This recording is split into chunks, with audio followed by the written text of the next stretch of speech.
오늘 읽은 말씀의 근거에서 이사야 강의 24번째 시간으로 헵시바와 뷸라라고 하는 제목으로 말씀드리겠습니다.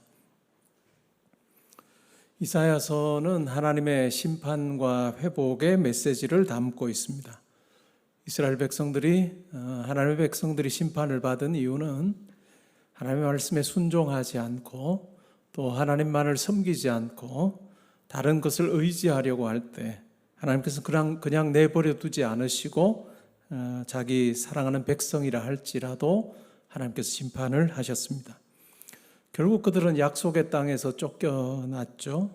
이방 땅에서 포로로 살게 됩니다. 하나님의 도성인 예루살렘은 회파됐고 성전도 허물어지는 참 안타까운 일이 생겼습니다. 하나님의 빛을 드러냈던 하나님의 백성들에게 영광이라고 하는 것은 과거의 이야기가 되었습니다. 그러나 하나님께서는 그러한 이스라엘 백성들을 그냥 내버려 두지 않으셨습니다. 하나님의 뜻 안에서 하나님께서 계획하신 대로 회복시키시는 이야기가 이사야서 후반부에 나옵니다. 그 회복을 위해서 하나님께서는 메시아를 세우셔서 그 일을 하게 하실 거다라고 분명하게 말씀해 줍니다. 이사야서의 이 후반부는 신약 성경의 예수 그리스도의 이 땅에 오심과 잘 연결되어 있고 예수 그리스도의 그 사역이 바로 회복의 역사이다라고 하는 것을 우리에게 잘 보여주고 있습니다. 62장에 나오는 우리가 읽었던 이 본문, 이 말씀에 등장하는 나가 누구냐 라고 하는 것이 학자들 사이에 의견이 분분합니다. 어떤 이는 선지자다, 어떤 이는 하나님이다, 어떤 이는 메시아다 라고 그렇게 이야기를 합니다. 다 어느 정도는 설득력 있는 주장을 합니다. 그러나 61장 구원의 기쁜 소식을 전하는 그 메시아에 관한 이야기를 61장에서 했고 자연스럽게 이어지는 장이 62장입니다. 이사야가 이 이사야서를 쓸 때만 해도 장절 구분이 없었습니다. 그 말은 곧 61장과 62장이 자연스럽게 이어지는 부분이다 라고 하는 부분이 이야기가 되겠죠. 그렇게 보면 62장의 나는 메시아로 보는 것이 좋을 것 같습니다. 우리는 예수 그리스도께서 이 땅에 메시아로 오셨다는 것을 잘 알고 있습니다. 그래서 62장을 읽으면서 이것은 궁극적으로 예수 그리스도를 통해서 하나님께서 이루실 일에 관한 이야기를 담고 있구나라고 하는 것을 우리는 짐작하게 됩니다. 그러나 유대인들의 경우는 어떠할까요? 유대인들의 경우는 아직까지도 이 62장을 하나님께서 메시아, 인간 메시아를 보내셔서 이 땅에 이스라엘이라고 하는 혈통적 이스라엘을 통해서 이루실 일로 그렇게 기대하고 아직도 이 예언, 이 말씀을 성취를 기다리고 있는 그러한 모습입니다. 그러나 우리는 예수 그리스도께서 이 땅에 메시아로 오셔서 그분은 하나님의 아들로 오셔서 아들이시지만 이 땅에 우리와 같은 모습으로 오셔서 하나님의 뜻을 온전히 이루셨다라고 하는 것을 우리는 잘 알고 있습니다. 그래서 이 나로 묘사되는 이 메시아는 메시아의 선언이고 메시아가 하는 말이라 할지라도 그것은 곧 하나님의 말과 다를 바가 없다라고 하는 것을 우리는 신약 성경을 알고 있기에 우리는 이 62장을 읽을 때에 예수 그리스도 사건과 연관시켜서 우리는 이해할 수 있습니다.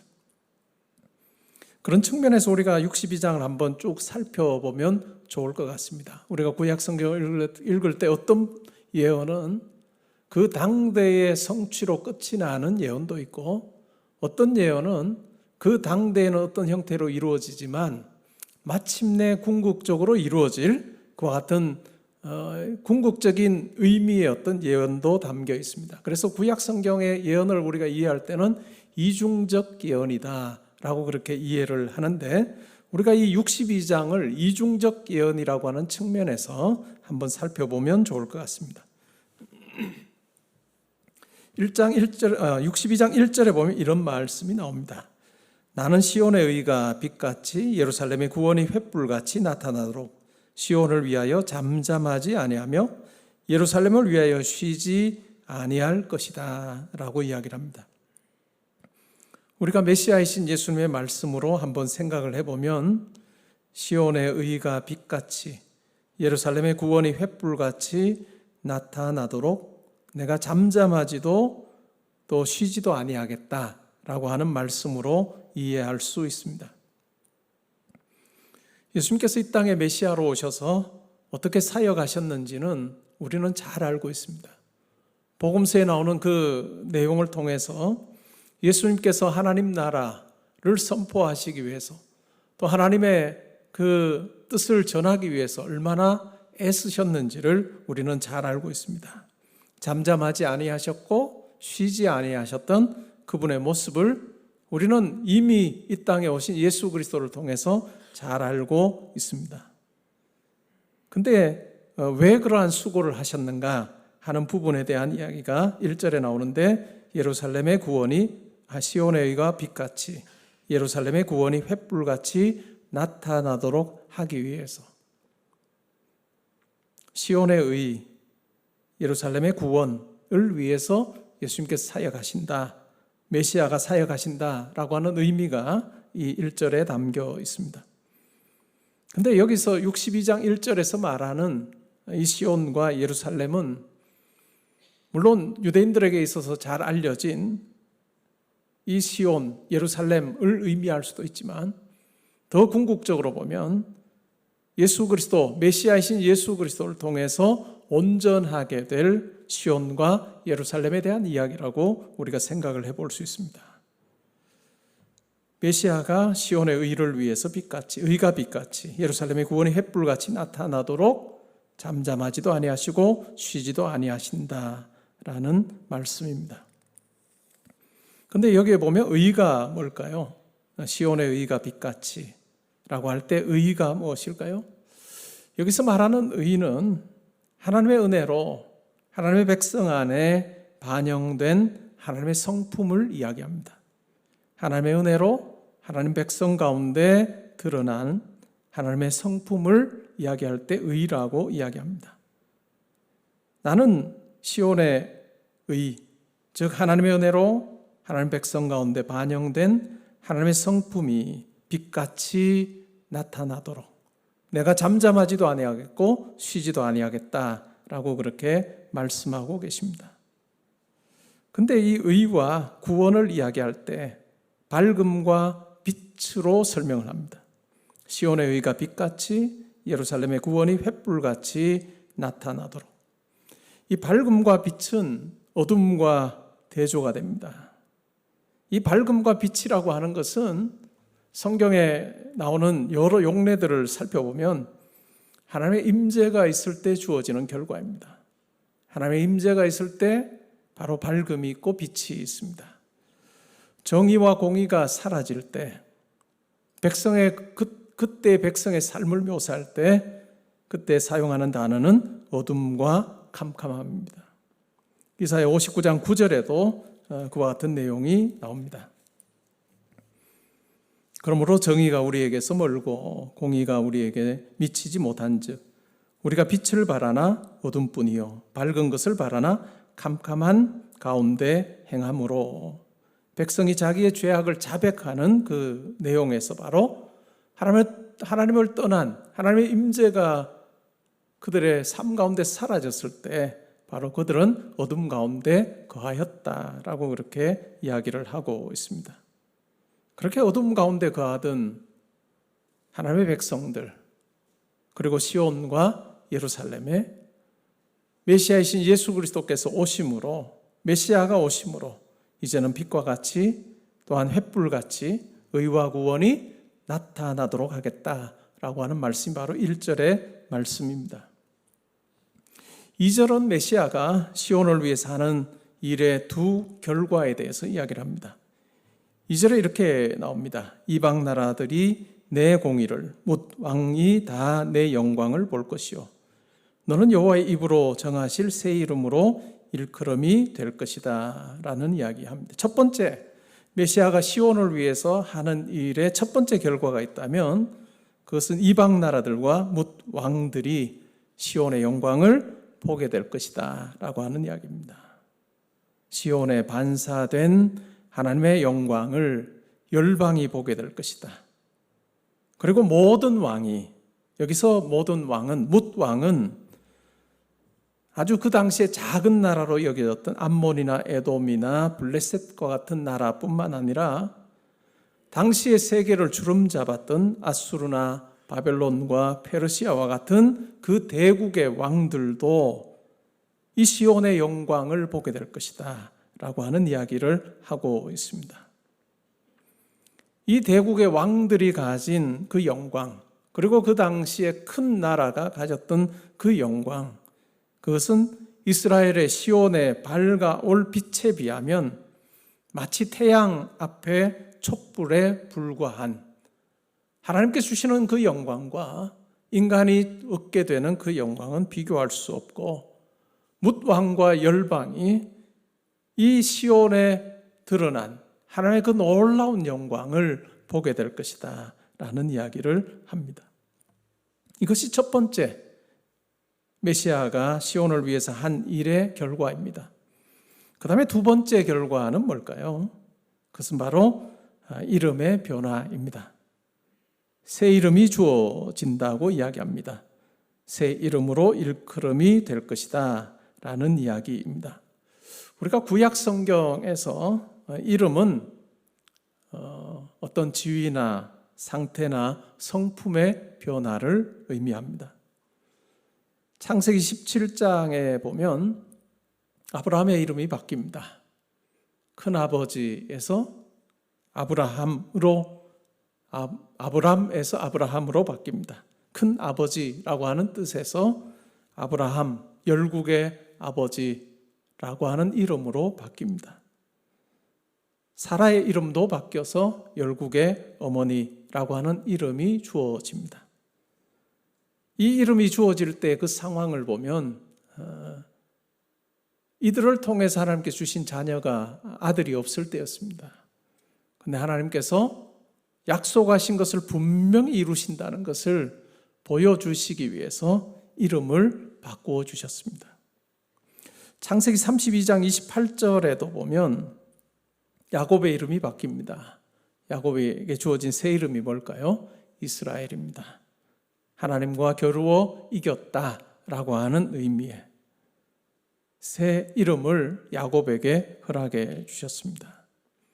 그런데 이름이 단순히 바뀌는 그것 속에 이와 같은 사람이 되게 하겠다, 이와 같은 형편에서 살도록 하겠다라고 하시는 하나님의 약속이 거기에 담겨 있습니다. 그것을 2절에서도 분명히 이야기합니다. 너는 여호와의 입으로 정하실 새 이름으로 일컬음이 될 것이다. 이 이름을 누가 주시느냐? 바로 하나님께서 주신다라고 하는 것을 여호와의 입으로 정하실 이름이라고 하는 것으로 이야기를 하고 있습니다. 우리는 성경을 읽을 때 도무지 그와 같은 것을 누릴 수 없는 형편에 있는 자들에게 하나님께서는 약속하셨고 마침내 하나님의 방법대로 그 일을 이루신 것을 성경 속의 많은 사건들을 통해서 우리는 확인하게 됩니다. 그러한 사건들을 우리가 읽으면서 또한 우리 삶에도 대입해 보게 됩니다. 때로는 우리의 삶이 산산조각이 난 것처럼 보일 때, 다 부서진, 땅에 떨어진 그릇처럼 다 부서진 것 같은 형편에 우리가 살 때도 하나님께서 우리에게 약속하시고 그 약속을 이루시겠다고 우리에게 찾아오실 때, 그와 같은 우리의 형편과 처지를 뛰어넘어서 하나님의 방법대로 우리 가운데 자기의 약속을 이루시고야만은 하나님을 우리의 삶 가운데서 만나리라 라고 하는 기대를 우리가 가지게 됩니다. 3절에 보면 새 예루살렘은 하나님의 손에 있는 아름다운 관이 될 것이다 라는 이야기가 나옵니다. 너는 또 여호와의 손에 아름다운 관, 내 하나님의 손에 왕관이 될 거다 라는 이야기입니다. 이전은 어땠을까요? 이사야 28장에 보면 에브라임에 대해서 말할 때 교만한 면류관으로 이야기를 합니다. 하나님의 뜻에 합당하게 행하지 않을 때 그 면류관은 땅에 던져져 밟히게 될 거다 라는 내용이 나옵니다. 그러나 회복된 시온은 하나님의 손에 있는 면류관과 같습니다. 세상 나라들이 그렇게 되려고 해도 그렇게 될 수 없습니다. 하나님이 택하신 성에 값없는 은혜를 주실 때 비로소 가능한 것이다 라는 것입니다. 면류관이 하나님의 손에 있다, 왕관이 하나님의 손에 있다 라고 하는 것은 어떤 의미일까요? 시온과 예루살렘이 하나님의 보호와 통제 아래에 있다 라고 하는 것입니다. 노예나 나무 토막이나 돌덩이가 아니라 하나님에게 가장 소중한 소유물이다, 보배다 라고 하는 의미가 담겨 있습니다. 출애굽기 19장에 보면 하나님께서 애굽에서 종살이 하던 아브라함의 후손들, 그리고 거기에서 함께 살던 여러 민족을 출애굽시키셔서 시내산에서 그들과 언약을 맺습니다. 언약을 맺으실 때에 제사장 나라 삼으시고 거룩한 백성 삼겠다라고 하는 말씀과 더불어서 주신 약속이 있습니다. 그것은 바로 내 소유가 되게 하겠다. 너희들은 내 소유가 되게 하겠다라고 하는 말씀을 합니다. 여기에서 소유라고 하는 이 말은 하나님께 가장 소중한 것이 되게 하겠다, 소중한 존재가 되게 하겠다라고 하는 의미입니다. 이것이 바로 하나님 백성을 대하시는 하나님의 그 태도라 할 수 있습니다. 하나님이 이 약속을 잊을 것이다 생각할 필요가 없습니다. 왜 그럴까요? 시온은, 예루살렘은 하나님의 가장 귀한 소유물이기 때문에 그렇습니다. 4절 5절에 보면 그 새 이름이 무엇인지에 대해서 소개합니다. 다시는 너를 버림받은 자라 부르지 아니하며 다시는 내 땅을 황무지라 부르지 아니하고 오직 너를 헵시바라 하며 내 땅을 뷸라라 하리니 이는 여호와께서 너를 기뻐하실 것이며 내 땅이 결혼한 것처럼 될 것임이라.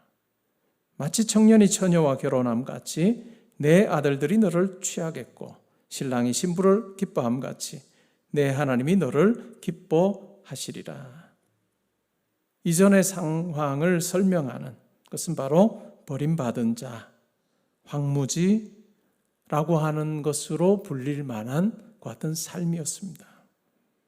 아무도 주목하지 않는 그 같은 삶이었고, 이 황무지와 버림받은 그 같은 형편에서의 삶은 슬픔과 절망과 낙심밖에 없었습니다. 그런데 하나님께서는 이 메시아를 통해서 어떠한 일을 행하시느냐 하면 헵시바라, 나의 기쁨이 그에게 있다. 그리고 뷸라라, 결혼한 여자라 라고 불리도록 하셨다라고 하시면서 반복되는 단어가 있다면 그것은 바로 기뻐한다라는 것입니다. 기뻐한다. 도무지 기뻐할 수 없는 그 상황에 놓여서 있던 자들에게 메시아가 선포합니다. 이제는 더 이상 황무지와 같은 삶이 아니라 결혼한 자, 그리고 나의 기쁨이 그에게 있다라고 하는 그 말로 불리게 될 거다라고 하는 이야기입니다. 황폐하고 울음소리가 들리던 곳에 기쁨과 즐거운 노래가 퍼지게 될 것이다 라고 하는 말씀입니다. 우리는 이 말씀이 예수 그리스도 안에서 교회를 향한 하나님의 약속을 담고 있다는 것을 우리는 잘 알고 있습니다. 교회는 새 이스라엘이요, 영적인 이스라엘입니다. 물론 완전한 성취는 예수 그리스도께서 이 땅에 오시는 그날, 예수 그리스도 재림을 통해서 온전한 하나님 나라가 이루어질 때 이 약속은 궁극적으로 성취가 될 것입니다. 그러나 우리가 그날이 오기 전까지 이 땅에 살면서도 이 약속을 우리의 삶 가운데서 맛볼 수 있습니다. 성도의 삶을 생각해 보면 예수님 만나기 전 삶은 어둠과 같습니다. 사도행전 26장 17절 18절에 보면 바울이 아그리빠 왕에게 자기가 부활하신 주님께 들은 말을 이렇게 전합니다. 이스라엘과 이방인들에게 내가 너를 구원하여 그들에게 보내어 그 눈을 뜨게 하여 어둠에서 빛으로 사탄의 권세에서 하나님께로 돌아오게 하고 죄사함과 나를 믿어 거룩하게 된 무리 가운데서 기업을 얻게 하려 하리라 라고 말씀하십니다. 부활하신 주님이 이스라엘과 이방인에게 사도 바울을 보내셔서 그들의 눈을 뜨게 하여 어둠에서 빛으로, 사탄의 권세에서 하나님의 통치 아래로 돌아오게 하는 그 놀라운 일을 행하실 것이다 라는 이야기를 들었고, 또한 그 이야기를 아그리빠 왕에게 하고 있습니다. 우리가 예수를 만날 때 일어나는 가장 큰 변화는 어둠에서 빛으로 옮겨지는 것입니다. 어둠에서 살다가 하나님의 통치 영역으로 옮겨지면서 빛 가운데 거하게 되는 것입니다. 바울은 에베소서 5장 8절에서 아주 분명하게 이야기를 합니다. 너희가 전에는 어둠이더니 이제는 주 안에서 빛이라, 빛의 자녀들처럼 행하라 라고 말하고 있습니다. 우리가 예수님을 만남으로 우리의 삶은 헵시바와 뷸라가 되었습니다. 우리가 예수님을 만남으로 하나님께서 우리를 가장 소중히 여기시는 존재가 되었습니다. 하나님의 손에 있는 영광스러운 면류관이 다른 사람의 이야기가 아니라 바로 저와 여러분이다 라고 하는 것을 우리는 기억할 필요가 있습니다. 우리가 신앙생활하면서 이것을 인식하는 것이 매우 중요합니다. 하나님을 만나지 못한 사람은 보이지 않는 하나님을 알지 못하기 때문에 어둠 가운데서 자기가 생각하는 대로 자기가 옳게 여기는 그것을 좇아서 살아갑니다. 그러나 하나님을 만난 성도는 그렇지 않습니다. 보이지 않는 하나님을 확신하며 그 하나님께서 나의 아버지가 되시고 나에게 가장 좋은 것 주시는 분이심을 우리는 고백하며 또한 믿으며 삽니다. 예수님께서 말씀하신 대로 육신의 아버지도 자녀에게 좋은 것을 주려고 하는데 하늘 아버지는 그 좋은 것을 주시지 않겠느냐라고 말씀하신 그의 내용을 통해서 우리를 향하신 하나님의 마음이었다는지를 우리가 잘 알 수 있습니다. 이러한 확신이 있으면 하나님께 담대히 나아갈 수 있습니다. 아니면 상황에 휘둘립니다. 그러나 우리 성도가 아무리 힘든 상황에 있다 할지라도 우리가 하나님의 말씀을 우리가 읽으며 또 하나님의 말씀을 들으며 하나님께서 나에게 들려주시는 그 음성 듣기를 우리가 간절히 사모할 때 우리가 말씀 가운데 함께 하신 하나님을 만나게 됩니다. 우리가 그 하나님을 만날 때, 하나님의 음성이 우리의 마음에 들릴 때 그때 우리의 모든 두려움은 사라집니다. 어둠 가운데서 내 힘으로, 내 노력으로 길을 찾는 것이 아니라 빛 대신 하나님께서 하나님의 길을 나에게 가르쳐 주시고 또 가르쳐 주실 뿐만 아니라 전능하신 손으로 나를 붙드시고 인도해 주셔서 내 삶에 한 걸음 한 걸음 함께 하실 뿐만 아니라 마지막 호흡하는 그 순간까지 함께 하신다는 분명한 확신 가운데 우리는 달려갈 수 있습니다. 오늘 우리가 읽고 우리가 짧게 살핀 이 말씀이 여러분 한 분 한 분에게 주시는 하나님의 말씀이 될 수 있기를 바랍니다. 때로는 삶을 보면서 내 삶에 도무지 소망이 없다고 생각하고 내 삶이 얼마나 가치가 있는 것인가 하는 부분에서 도무지 확신이 없는 분들 있다면 오늘 이 말씀 속에서 너희는 내 손의 면류관이다. 너를 더 이상 황무지나 버려진 자라고 부르지 아니하고 헵시바라, 뷸라라라고 부르리라 라고 새 이름 주시는 이 하나님의 이 음성이 여러분의 마음에 새겨지게 하시고 그 가운데서 담대하게 하나님께서 여러분을 사랑하신 그 사랑 힘입어서 여러분의 그 삶의 자리에서도 잘 견뎌내고 하나님과 동행함으로 여러분 삶 가운데 함께 하시는 하나님을 여러분이 생생히 경험하는 그런 삶이 될 수 있기를 바랍니다. 영국의 아일랜드 해협은 지형이 특이하고 암초가 많아서 등대가 있어도 배가 항구에 정박하기가 쉽지 않다고 합니다. 그런데 밤에 홀리헤드 항구에 들어오는 여객선이 있었습니다. 어두워서 하늘과 바다도 구분이 되지 않는 것 같은 형편이었습니다. 이러한 상황에서 항구를 향해 가는 배, 두려운 마음이 있었던 한 승객이 선장에게 가서 물어보았습니다. 하늘도 이렇게 어두운데 제대로 정박할 수 있겠습니까? 닻을 내리고 정박에 있다가 날이 밝으면 가는 것이 좋지 않겠습니까? 라고 그렇게 물었습니다. 그래서 선장이 이렇게 답했습니다. 그럴 필요 없습니다. 저기 깜빡이는 3개의 불빛이 보이시죠? 등대가 하나만 있으면 정박하기가 쉽지 않지만 저렇게 3개의 불빛이 비춰주면 저걸 기준 삼아 항구로 직진하고 항구에 잘 정박할 수 있습니다. 라고 그렇게 답을 해 주었습니다. 이 질문을, 선장에게 질문을 던졌던 사람이 바로 유명한 성경학자인 F.B. 마이어라고 하는 목사님이었습니다. 목사님은 훗날 이때의 경험에 빗대어서 그리스도인에게도 3개의 등대가 필요한데 그것은 바로 하나님의 말씀, 그리고 내적인 마음의 확신, 그리고 삶 가운데 하나님께서 함께 하신다라고 하는 분명한 믿음이라고 그렇게 가르쳤습니다. 이것이 있을 때 우리는 삶 가운데서 하나님을 분명히 믿으며 하나님의 뜻을 이루며 살 수 있다라고 그렇게 이야기를 했습니다. 하나님의 말씀이 항상 우리 가운데 살아있도록 하는 것은 참 중요합니다.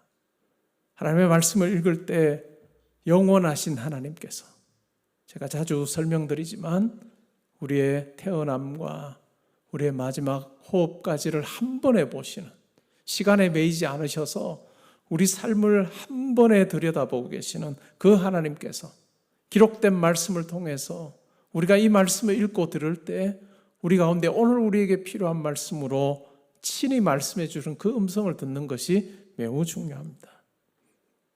그리고 내 마음에 때로는 쓴뿌리가 있고 내 마음에 잡초가 있고 여러 상황들로 인해서 도무지 마음이 정돈이 되지 않은 그 같은 상황이라 할지라도 그 하나님의 음성이 내 마음에 들릴 때 모든 무질서한 것들이 다 정돈이 되고 내 삶을 위협하고 나를 두렵게 했던 여러 가지 요소들이 이 말씀 앞에 다 굴복하는 그 경험을 하게 될 때 결국 우리는 마음의 확신을 가지게 됩니다.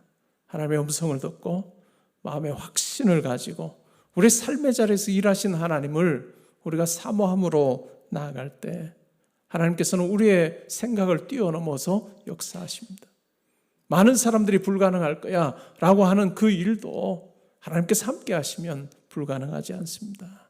많은 사람들이 때로는 무가치하다고 생각하는 그 같은 일도 하나님께서 가치 있다라고 말씀하시면 이 세상의 어떤 것보다도 가치 있는 일이 되는, 그래서 우리의 삶에서의 어떤 수고와 헌신이 하나님 앞에서 얼마나 가치 있게 여겨지는지를 우리는 확신하게 될 때 이 세상의 사람들은 왜 우리가 그와 같은 수고를 하는지, 교회 밖에서 때로는 우리가 가진 어떤 위치를 가지고 그냥 편하게 살아도 되지만 그러나 그렇게 하지 아니하고 한 사람을 소중히 여기며 한 사람의 마음을 얻기 위해서 그 사람이 웃는 것을 내가 보기 위해서 노심초사하는 그런 모습을 세상 사람들은 도무지 이해할 수 없지만 그러나 우리가 그렇게 사는 모습을 우리 하늘 아버지이신 하나님께서 참으로 기뻐하시는 것을 우리가 확인하게 될 때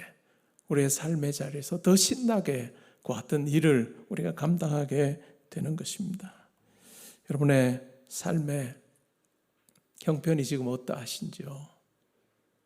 여러분이 어떤 형편에 있더라도 이 하나님의 말씀이 여러분의 두려움과 염려를 다 몰아내고 하나님 앞에 참으로 존귀한 자임을 다시 한 번 더 확증시켜 주시는 그 은혜가 있으면 좋겠습니다.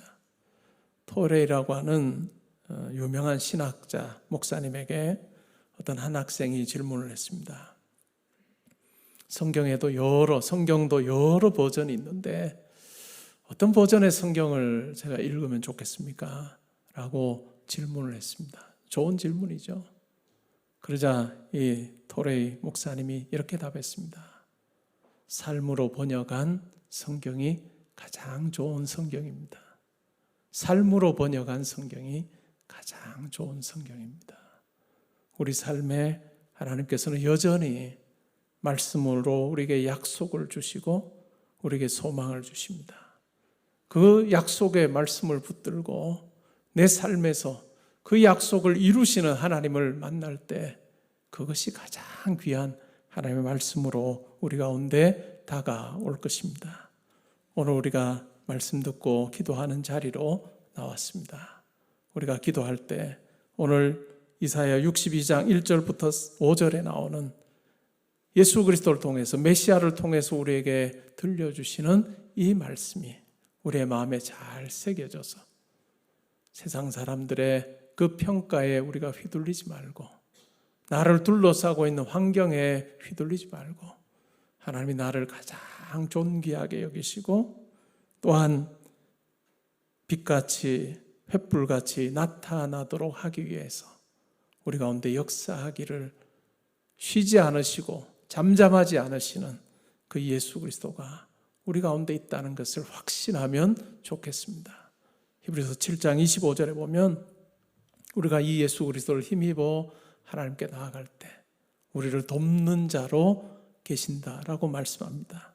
우리는 이 예수 그리스도 힘입어서 은혜의 보좌 앞에 때를 따라 돕는 은혜를 얻기 위하여 담대히 나아갈 수 있는 하나님의 자녀로 부름받았다는 그 사실 여러분 잊지 말고 기도의 자리에서 담대하게 하나님께 여러분의 지금의 필요와 또한 여러분의 계획과 여러분의 여러 일들을 아뢰고 또 여러분들에게 말씀하시는 그 하나님의 음성 듣고 담대히 돌아가는 그런 여러분의 삶이 될 수 있기를 주님의 이름으로 축복합니다. 아멘.